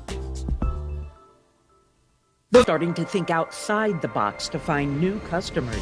You can reach millions of engaged Catholic listeners by underwriting the Sunrise Morning Show. Each weekday morning, listeners across the U.S. and around the globe can hear your message for your business, ministry, or nonprofit on the Sunrise Morning Show. To find out how it works, email me, Leah at sacredheartradio.com. That's Leah at sacredheartradio.com. I'm Father Timothy Shear, and these are Biblical Impressions. There are people in the Bible whose names we never learn, but their lives are perfect examples of faith. This is true for a young girl from Israel. She served in the household of a great general, a man named Naaman of Syria. We would never know of this girl at all, except for the fact that Naaman suffered from a skin disease. It was not so terrible that he could not fulfill his duties to the king, but it was a terrible burden to bear nonetheless. Naaman tried every possible means for a cure, but could find none. And then one day, this young Hebrew girl in his household told him that there was a prophet in her homeland who could heal him. Naaman was not so proud that he could not listen to her wisdom, and he was cured. Like that young Hebrew girl, we never know what influence a good word from us can have on the lives of others. For Sacred Heart Radio, I'm Father Timothy Shear.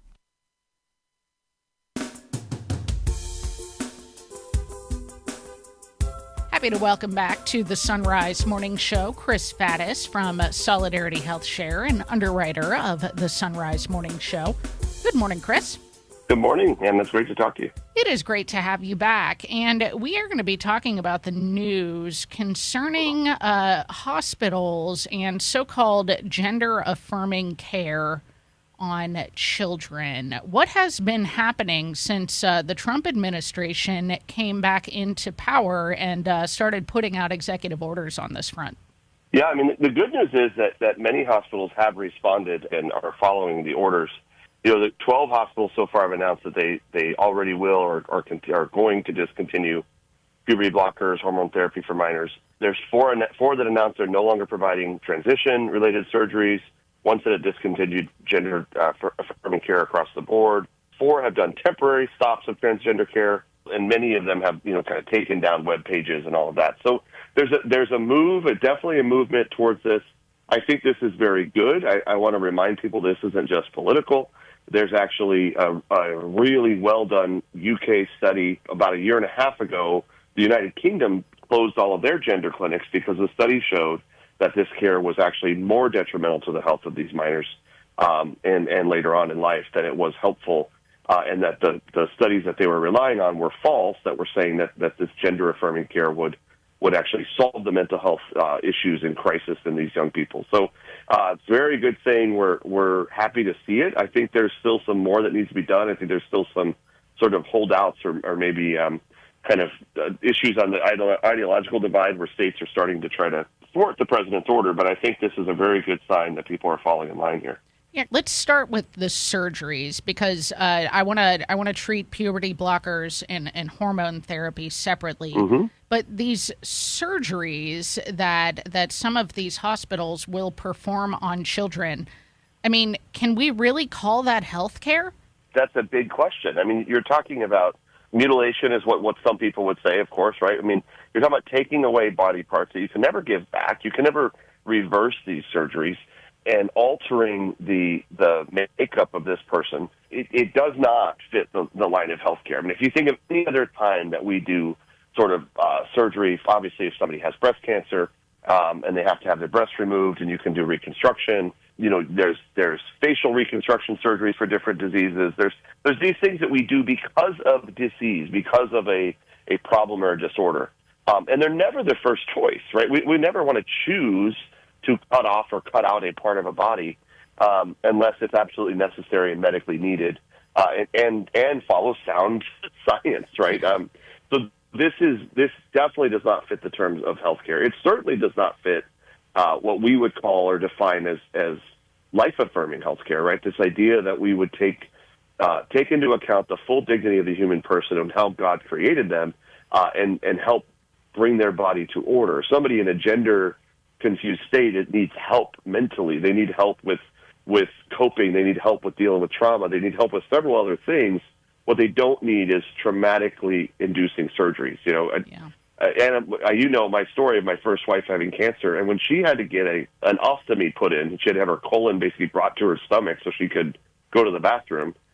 This is a very traumatizing experience. In fact, they had 3 social workers work with her during that time to help her through that transition of suddenly having her body altered in such a way.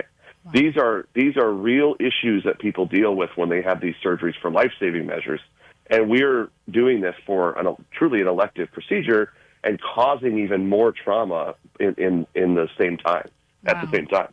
Wow. I mean, what a point to make there. Now, I want to look at puberty blockers and hormone therapy as well, because I know there are legitimate uses for these things, medically speaking, but when you're talking about using them on a child who thinks that this is going to make them another gender, that's a whole different ballgame. And again, even though they are, a lot of times we think of medication or oral medications and things is something that could be, you stop taking it, no problem. But the reality is that it actually is not reversible. The effects of these puberty blockers and these hormone therapies are not reversible and can cause lasting damage. And actually, there's a lot of studies on that. Unfortunately, those studies weren't done before we started doing this. It's really the aftermath of that. And if you think about even hormone therapies that we do for, say, women who are dealing with different hormonal issues, there's of course a debate, but the reality is that even in that, we can sometimes do harm if we're not very careful with what kind of therapy is promoted. And this is why there's been a big push.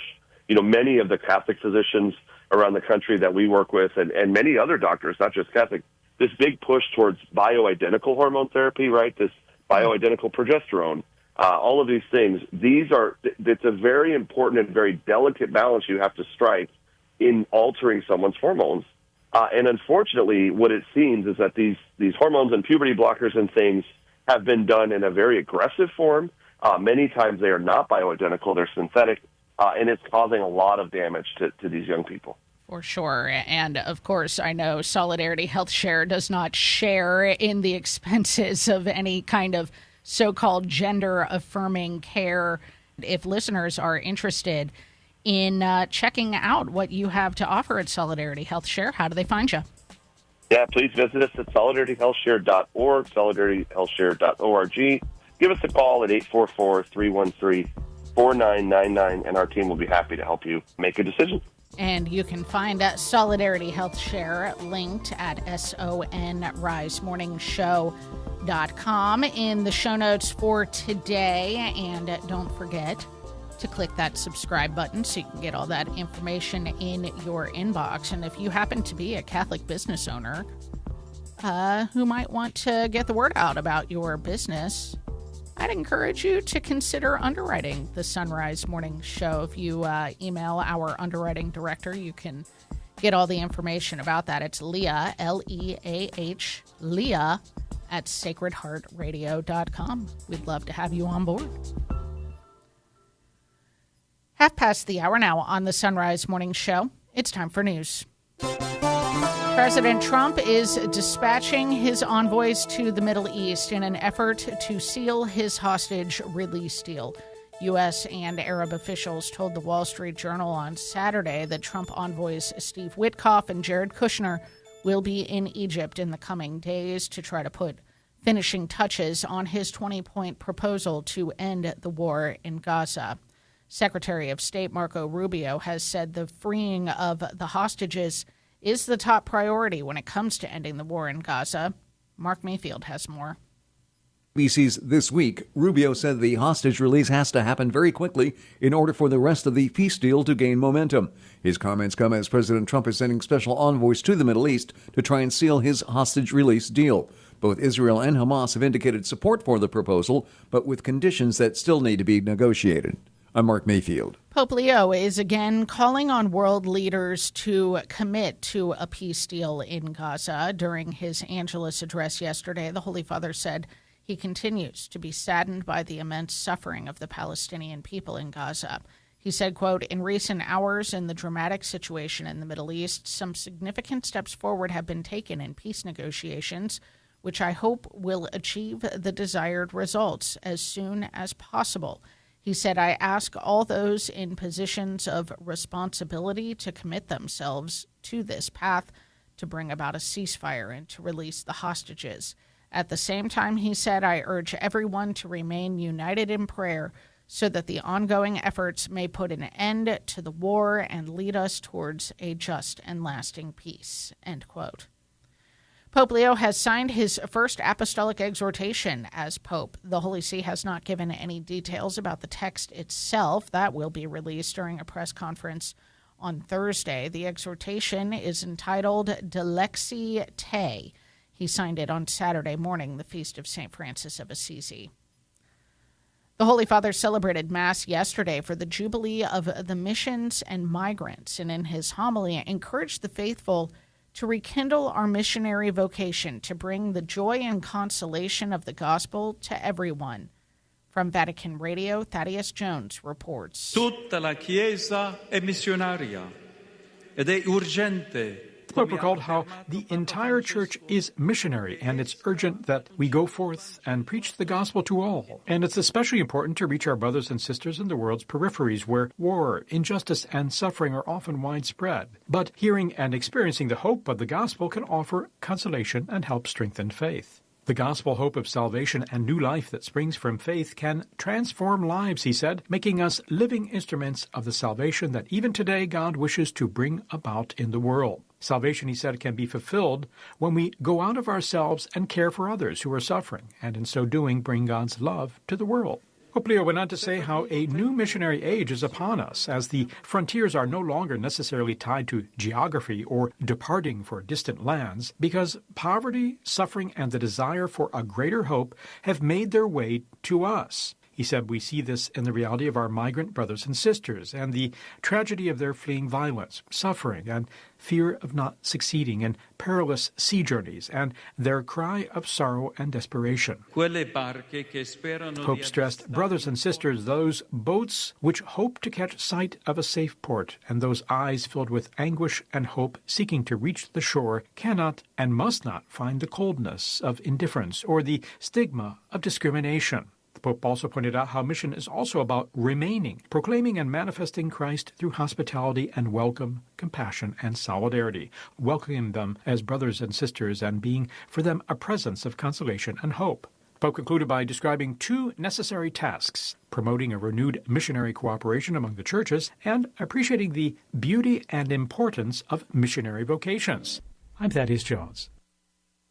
The Supreme Court will be hearing some controversial cases in this new term that begins today. Justices gathered at St. Matthew's Cathedral in the nation's capital yesterday for the Red Mass to mark the start of the Supreme Court's annual term. On the docket will be cases involving the use of race and congressional redistricting and other things. That's the news. It's 35 past the... The Sunrise Morning Show. It's back to school time and back to a busier morning routine.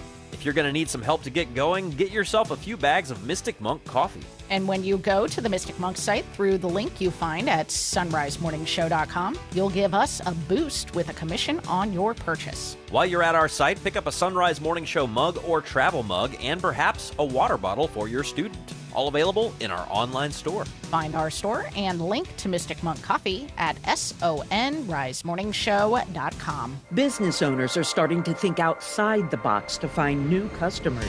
You can reach millions of engaged Catholic listeners by underwriting the Sunrise Morning Show. Each weekday morning, listeners across the U.S. and around the globe can hear your message for your business, ministry, or nonprofit on the Sunrise Morning Show.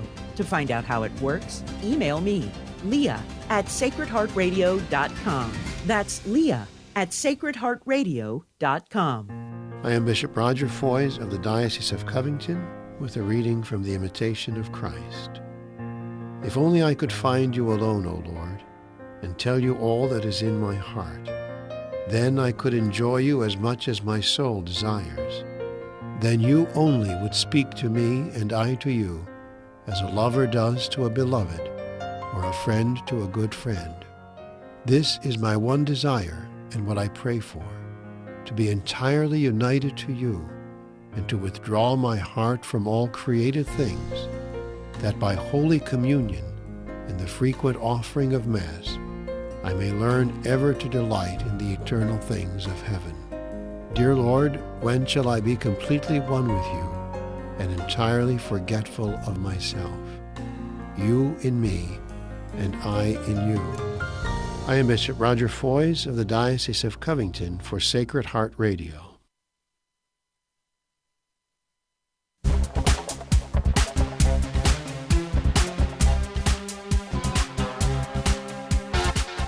It's 37 minutes past the hour. You're listening to the Sunrise Morning Show on the EWTN Global Catholic Radio Network. I want to encourage you to download our Sacred Heart Radio Sunrise Morning Show app. With these days getting shorter, radio signals are harder to grab in the car, but Bluetooth signals are not. And if you have the app, you can stream us through Bluetooth in your car.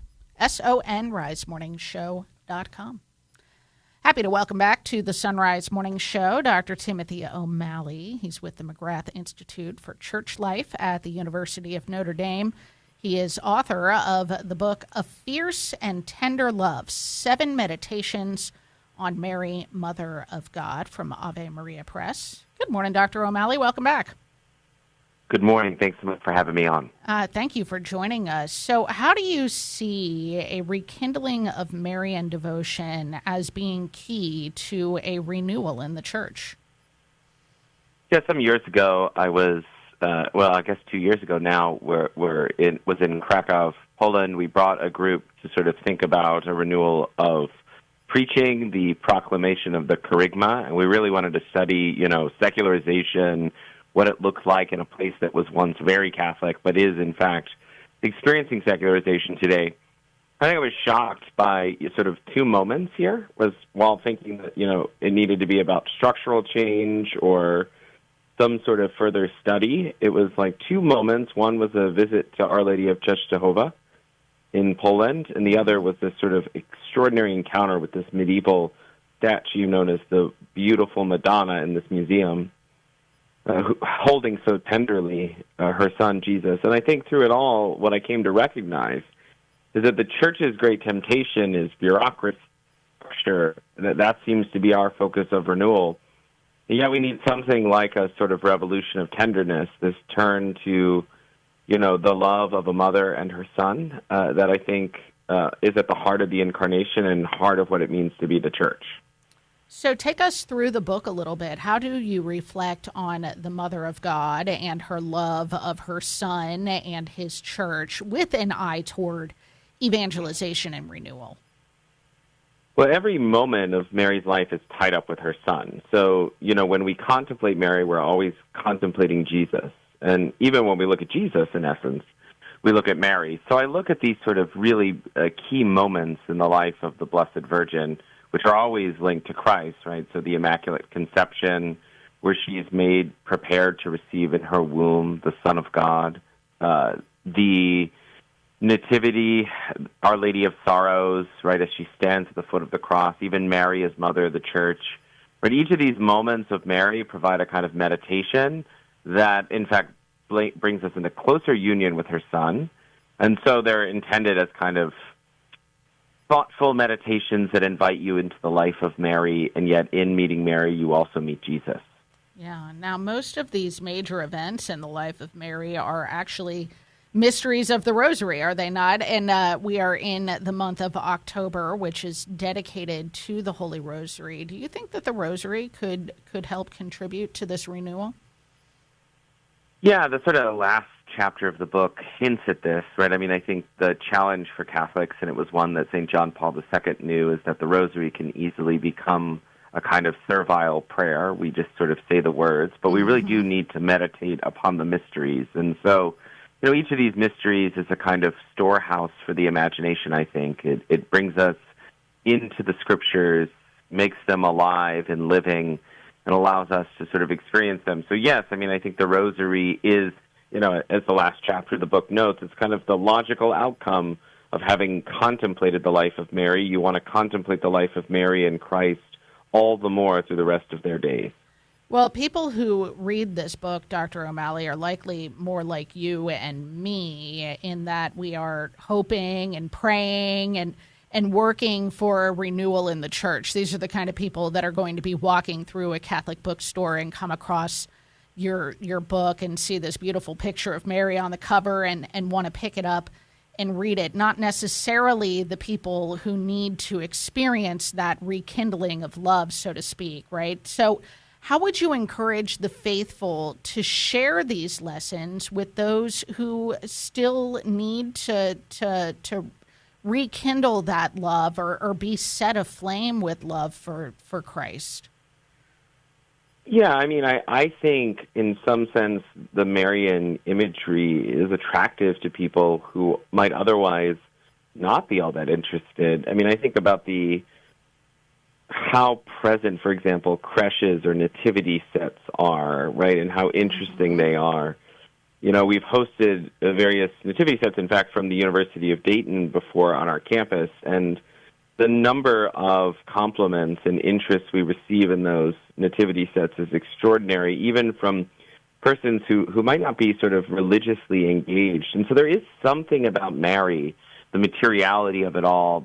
We can all relate to having a mother, loving a mother, being loved by a mother, needing love. And so in that sense, I actually think it opens up more possibilities, to really sort of, focus on this sort of Marian dimension rather than, more podcasts of apologetics that are sort of argumentative. It does something where it awakens the heart. I'm really glad you brought up nativity scenes, creche scenes, because I wanted to ask you specifically about your meditation on the nativity in the book, because we are in this time period in the church where we're in our remote preparations for Advent, and Christmas is a time that people return to church even if they don't necessarily go to church very often throughout the year. So how do you reflect on the nativity, and how could Christmas time be a way to look at it through Marian eyes and rekindle this love?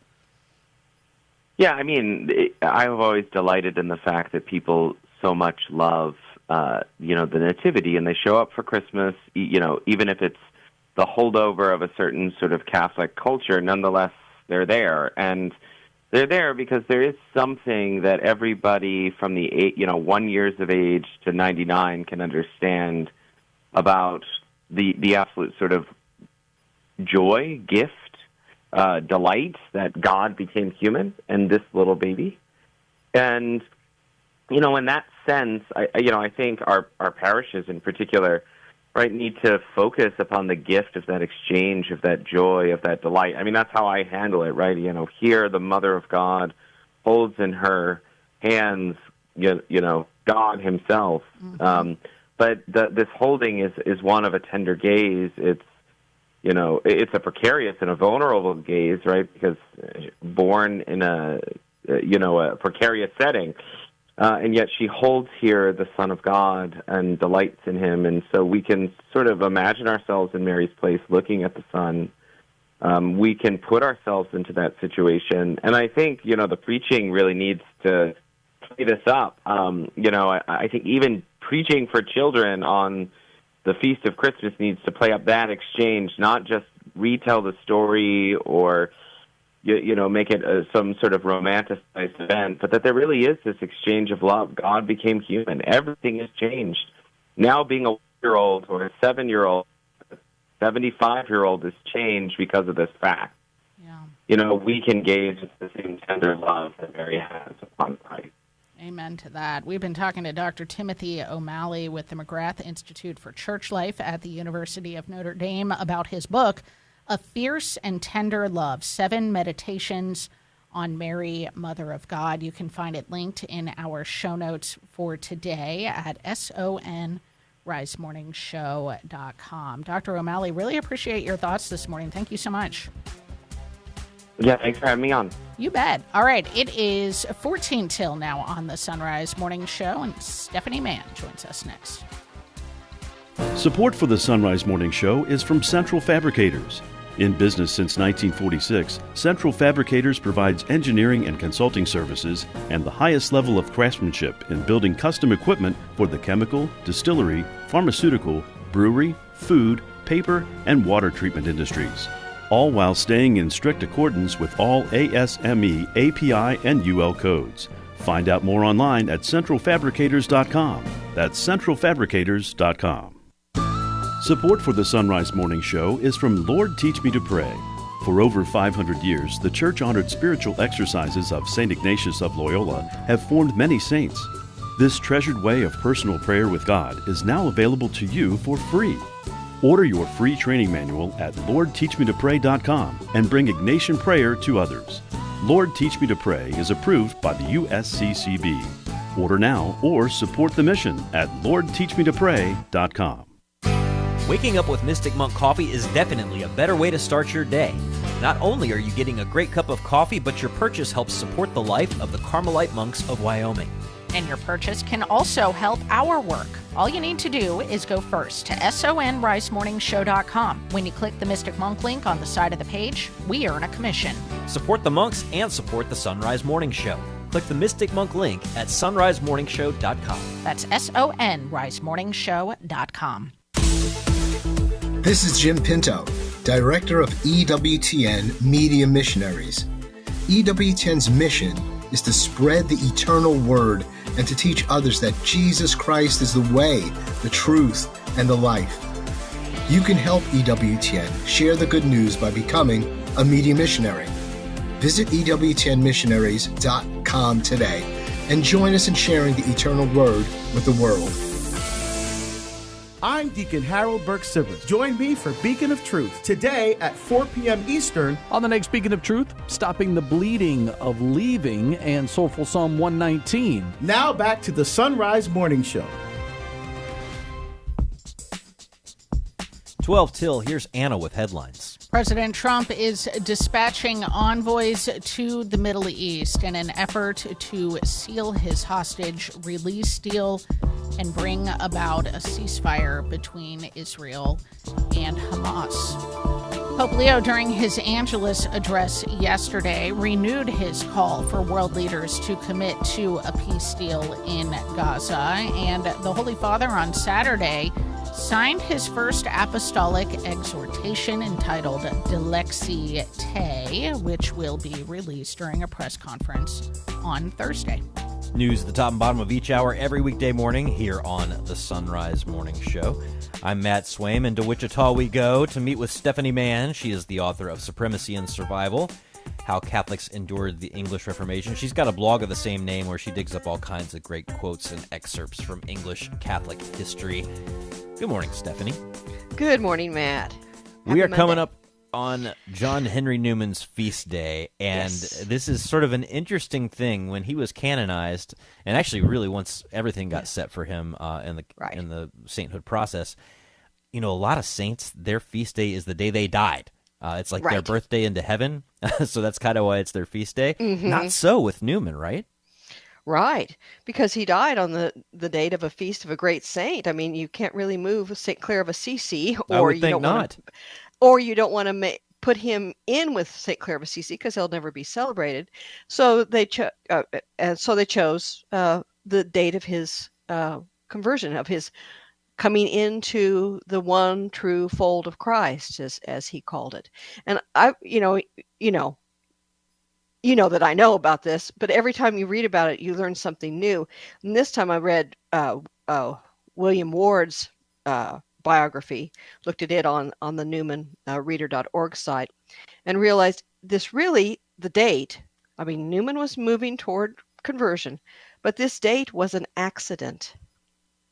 Interesting. It was because of the fact that Father, now blessed, Dominic Barberi was going to come to Littlemore, because Newman was moving in the direction of becoming a Catholic, but he hadn't set a date, and he hadn't, made any arrangements to do it yet. Well, and if you know the story of how Newman actually was received into the church, it's clear that there was not like a game plan, meet with your priest, get ready for the Easter Vigil kind of situation. For those who don't know exactly how St. John Henry Newman was brought into the church, I mean, it's one of the great stories of the life of the church. It's one of the great conversion moments of all time. Yes, it is, because he'd moved away from Oxford. He was in Littlemore, which is outside Oxford. I've been there. It was really wonderful to be there. And he had gone there with several followers. He'd been writing his essay on the development of Christian doctrine. He really had thought that he would finish that, publish that, and then come into the church, because it would kind of be his document to explain, at least give people an idea what he had been going through before he made this decision. Because remember, Newman, everyone was watching this little more in some ways. I mean, especially the people in Oxford. And so and then members of that community started going to priests to be received into the church. And crucially, one of his very best friends, Ambrose St. John, St. John, but we say it's St. John, and William Dahlgrens had gone to see Father Dominic Barberi, and they had been received into the church, and they'd come back to Littlemore. And so it just so happened that Father Barberi was going to go back to Belgium for a meeting of the Passionists, and he was going to stop in Littlemore on the way there to see Dahlgrens and St. John one more time before he left. Not knowing if he'd be back in England again right away to continue with their journey. And so Newman, hearing that, then began to prepare to become a Catholic. And does not call during office hours either, by the way. I mean, it's not like he's like, well, let me see what times the rectory's open, and then I'll just schedule an appointment. It's much more dramatic than that. Yes, because there was a terrible rainstorm. Of course, Father Barberi was, a humble and poor man, and so he'd been riding outside. You remember he wasn't there on a train or a plane or an automobile. He was in a coach, horse-drawn coach, and he had been outside the coach, so he was just soaked to the bone, nearly, coming in the night of October 8th, being received. And he, in his memoir, he describes, all of a sudden here was Newman kneeling before him saying, "I wish to be received into the Catholic Church. And will you hear my confession?" And Newman had been preparing for a general confession. And I think Father Barberi finally had to say, "I need to go to bed. I'm cold. Yeah, I've been by the fire. I've warmed up, but I really would like to go to bed. Can we finish this in the morning?" Yeah. And so that's why it was October 9th that not October 8th, but October 9th he was received into the church. So, and I, I'm an English major and a word nerd, and among other nerdiness. And so I looked up accident because, often we think of accident as something bad happening, but this was a happy accident, that it just so happened that Father Barberi was going to be there on October 8th. And so Newman, knowing that, prepared for his general confession, was ready to greet Father with this news that he, Newman, wanted to come into the one true fold of Christ, and had kept it secret. It wasn't until the moment that Dahlgrens went off to meet Barberi at the inn in Oxford that Newman said, "By the way, would you tell Father that I want to join the Catholic Church?" It wasn't until that moment that people really knew what he was going to do. And it's just that one person. So he kept it secret. So it is. It's when you reread it and look at it, it is just such a remarkable event. Well, but it's also why he's so beloved to those of us at the Coming Home Network. Because we deal all day, every day with pastors from various traditions. And a lot of people are like, I don't know, I think Pastor Bob, he's like been preaching about the church fathers a lot. What's he going to do? What's he not going to do? And sometimes these guys have their plans about like, well, I'm just going to wait until this particular, date on the calendar. And sometimes circumstances happen to where they get fired, before they're ready to move on, or something happens where they feel like they have to say something before they were ready to say something. All kinds of crazy things happen. And hearing that John Henry Newman was in a similar situation, if it was John Henry Newman's plan, his first plan was to come in after the development of doctrine was published. His second plan was to come in on October the 8th.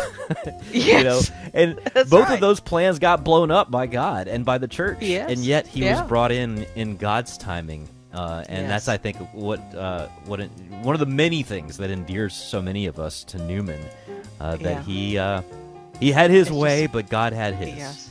Yes. God bless him, and let him pray for us. St. John Henry Newman, pray for us. Absolutely. His feast day, of course, October 9th. And you've got some excerpts from William Ward's biography of John Henry Newman at your blog, Supremacy and Survival, which is such a great read. Stephanie, thank you as always. Have a great day. God bless you. Have a wonderful week. Find Stephanie and all of our guests linked in the show notes at sunrisemorningshow.com. May God bless you and keep you and grant you his peace.